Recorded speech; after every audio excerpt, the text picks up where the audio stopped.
Thank you so much for purchasing our Suzuki M50 motorcycle bobber kit. There's a few things on this video that we're going to cover. Otherwise, everything else that you do will be covered in the C50 video. This video will just cover the changes that you'll need to make on the M50. And the most important one is the first one we're going to do, which is the front light wiring. So be sure and watch this video through before you get started. Make sure you know all these changes, otherwise you'll have problems. So let's get started. Okay, the first thing we're going to do is remove the front headlight bucket. The two screws on the bottom, just like the C50, there's a screw here on this side and one on the other side. So go ahead and remove those screws and don't lose them whenever you do. And then this bucket will kind of lift up the front and then drop out. And then go ahead and unplug your connector right here. Just kind of wiggle that back and forth and that'll come out. And then this you can take the bucket out. Let's do that. And then we'll take these signal lights off. Don't you love the way the guy painted these light lenses on this? That's a custom look anyway. The guy that we bought this bike from was kind of a goofy guy. So anyway, the way you remove these is just go ahead and take the screw out of the back here. And then this rubber holder just opens up and they can take the light off. And then you'll have to unplug the connector from inside the headlight bucket. Inside there you have a square and a single. So you'll have to unplug those just like you do in the C50. So go ahead and remove these lights and then we'll show you how to rewire these new lights up. Don't just cut these wires off yet. What we want to do is we want to end up with as much wire as possible. So what we want to do is we want to remove the screw from the light here. Just take that out. And then just give this good looking lens here a little twist and it'll pop out. And then go ahead and remove the light bulb from inside.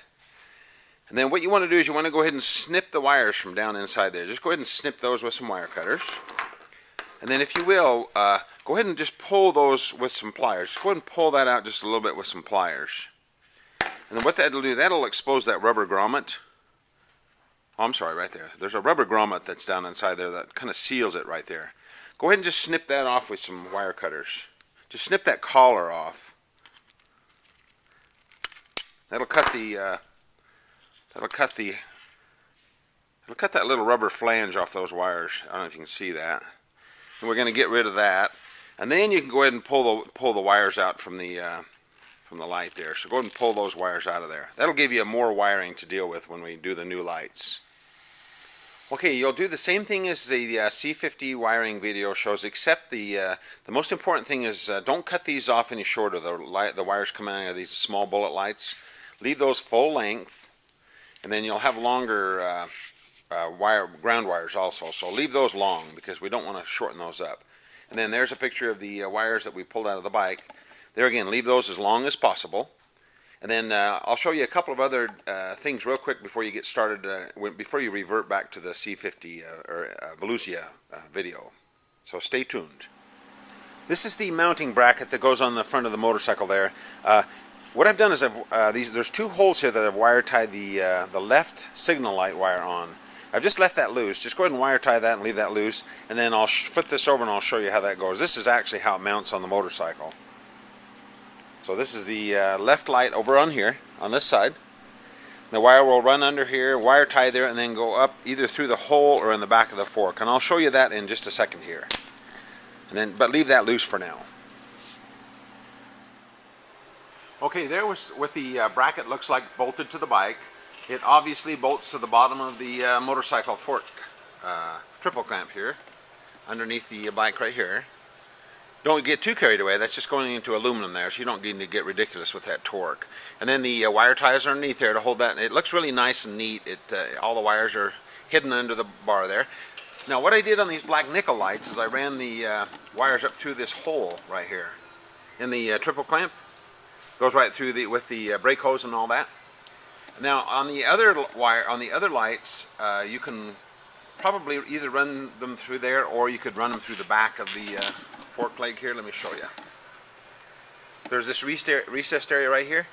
You could always run them up through that and then wire tie them, to something on here to kind of keep them nice and hidden. And wire tie it to that. You want to run it through there so that it doesn't bind when it hits the other side here. So. Anyway, that's what it looks like when it's all mounted up. So go ahead and finish that up and go ahead and follow the rest of the video. the C50 or the Volusia video, and it'll show you all the details on how to wire them up. So anyway, that's what they should look like. So there you have it. We'll go into the next step. Let me show you the differences on the front fender on this M50 versus the C50 or the Volusia. It basically bolts the same way on the top of the fender, so go ahead and follow the regular video on that. And then obviously this is the way it mounts on the struts here, coming off the fender. If you'll notice, there's the two screws here and one here. You can go ahead and put your reflector back in there too when you get finished, if you like that on there. And then this strut goes over the top of this bracket. That's the way the original was designed. And then you'll notice there's two sets of holes in here. Okay, we've run the vintage tire on this one, so we've jacked up the fender to the highest position. Now, if you run a regular fender, you'll probably want to use this set of screw holes, and that'll push the fender down to the lower position there for the stock size fender, or stock size tire. So anyway, I'll show you that. That's the way that bolts on there. I'm going to pan around here. That's pretty much how that goes on there. So go ahead and make sure you snug everything up when you get finished. Don't get too carried away on these, because we're going on aluminum. So and then just follow the main video on the fender installation on the top there, especially. And that should fit on there really nice. Make sure it's centered, and it looks really cool on there.